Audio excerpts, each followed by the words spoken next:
آپ صلی اللہ علیہ وسلم نے ہجرت کے چھٹے سال مشرکین مکہ کے ساتھ معاہدہ کیا صلح کا کہ 10 سال تک ہم آپس میں نہیں لڑیں گے اور کوئی لڑائی ہمارے درمیان میں نہیں ہوگی. تو یہ صلح ہو گیا، معاہدہ ہو گیا، جس کو صلح حدیبیہ کہا جاتا ہے، اور قرآن میں اس کو فتح مبین کہا گیا. تو 1 سال بعد مشرکین مکہ نے اس صلح کی خلاف ورزی کی، اس معاہدے کی خلاف ورزی کی، اور کچھ قبائل جنہوں نے مسلمانوں کے ساتھ اتحاد کیا تھا ان پر شب خون مارا. تو آپ صلی اللہ علیہ وسلم نے خفیہ تحریک چلائی اور ایک خفیہ لشکر سازی کی تاکہ مکہ مکرمہ پر حملہ کرے.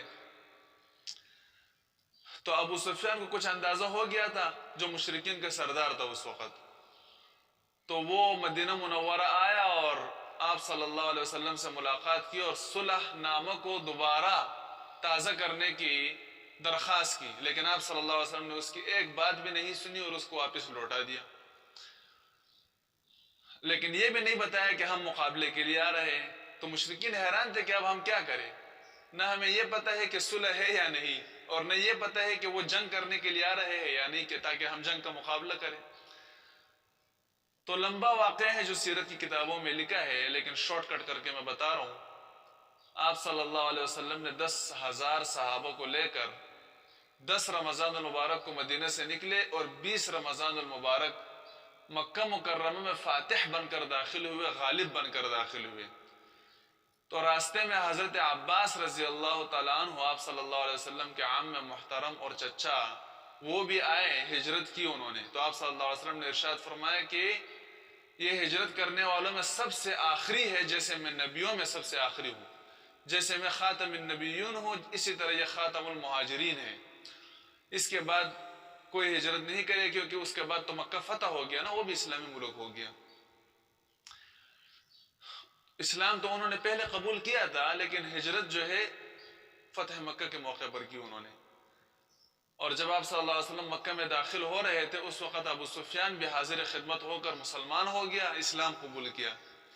تو آپ صلی اللہ علیہ وسلم نے ارشاد فرمایا کہ من دخل دار ابی سفیان فهو آمن، جو ابو سفیان کے گھر میں داخل ہو جائے وہ بھی امن میں رہے گا، جو بیت اللہ میں داخل ہو جائے وہ بھی امن میں رہے گا، جو اپنے گھر کے دروازہ بند کرے وہ بھی امن میں رہے گا. عام امن کا اعلان کر دیا آپ صلی اللہ علیہ وسلم نے، اور ارشاد فرمایا لا تثریب علیکم اليوم یغفر اللہ لکم وہو ارحم الراحمین، آپ لوگوں پر کوئی ملامت نہیں ہے آج.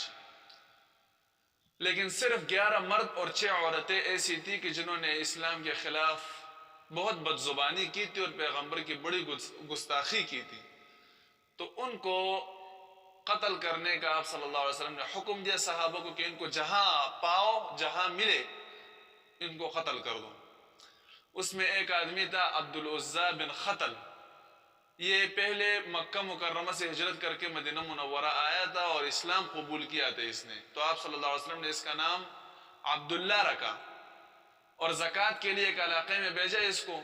تو زکوٰۃ کا مال بھی ہڑپ گیا اور ایک مسلمان کو بھی قتل کر کے وہاں سے مکہ مکرمہ بھاگ گیا اور مرتد ہو گیا، اور اسلام کے خلاف کئی سازشیں کی مسلمانوں کے خلاف.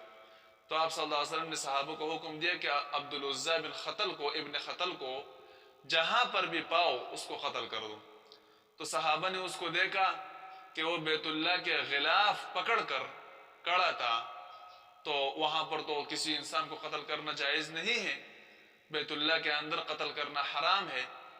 تو صحابہ آئے اور آپ صلی اللہ علیہ وسلم کو عرض کیا کہ وہ تو بیت اللہ کے غلاف پکڑ کر کڑا ہے. آپ صلی اللہ علیہ وسلم نے ارشاد فرمایا کہ اور لوگوں کو وہاں پر قتل کرنا جائز نہیں ہے، لیکن ابن خطل کو بیت اللہ کے غلاف پکڑ کر بھی قتل کرو، اس کا خون وہاں پر بھی جائز ہے، حلال ہے، حدر ہے. تو اس کو بیت اللہ کے اندر قتل کر دیا گیا.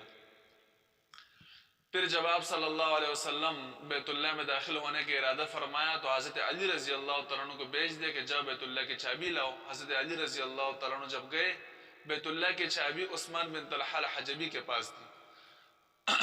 اب تک انہوں نے اسلام قبول نہیں کیا تھا، اور مکہ مکرمہ میں جب آپ صلی اللہ علیہ وسلم رہتے تھے ہجرت سے پہلے، تو آپ صلی اللہ علیہ وسلم جب ایک مرتبہ بیت اللہ میں داخل ہو رہے تھے تو عثمان بن طلحہ الحجبی نے بہت گستاخی کی آپ صلی اللہ علیہ وسلم کی اور منع کر دیا، داخل ہونے نہیں دیا۔ تو آپ صلی اللہ علیہ وسلم نے ارشاد فرمایا کہ اے عثمان، ایک دن ایسا آئے گا کہ یہ چابیاں میرے ہاتھ میں ہوگی اور آپ کچھ بھی نہیں کر سکو گے اور میں بیت اللہ میں داخل ہو جاؤں گا۔ تو عثمان بن طلحہ ہنسنے لگا اور کہا کہ وہ دن جب آئے گا تو قریش بہت ذلیل ہو جائیں گے۔ آپ صلی اللہ علیہ وسلم نے ارشاد فرمایا کہ نہیں، اس دن قریش معزز ہوں گے، غالب ہوں گے پورے دنیا پر۔ تو یہی دن تھا۔ حضرت علی رضی اللہ تعالیٰ عنہ نے عثمان بن طلحہ سے چابیاں لی اور آپ صلی اللہ علیہ وسلم کو دے دی۔ آپ صلی اللہ علیہ وسلم نے بیت اللہ کا دروازہ کھولا، اندر 360 بت رکھے ہوئے تھے۔ تو ایک ایک بت کی طرف آپ صلی اللہ علیہ وسلم اپنے عصا مبارک سے اشارہ فرماتے تھے اور ارشاد فرماتے تھے کہ جاء الحق وزهق الباطل ان الباطل كان زهوقا۔ تو وہ بت اوندے منہ گر جاتا تھا اور ٹوٹ جاتا تھا۔ تو تمام بت آپ صلی اللہ علیہ وسلم نے گرا دیے، بیت اللہ کو صاف کر دیا، وہاں پر نماز پڑھی۔ حضرت بلال حبشی رضی اللہ تعالیٰ عنہ کو حکم دیا کہ بیت اللہ کے چھت پر کھڑے ہو کر اذان دو۔ انہوں نے اذان دی، سارے مشرکین سر جھکا کر کھڑے تھے اور اللہ کی توحید کی صدا بلند ہو رہی تھی۔ تو فتح مکہ کا دن بہت عظیم الشان دن ہے اور اسلام کی تاریخ میں بہت بڑا کارنامہ ہے یہ۔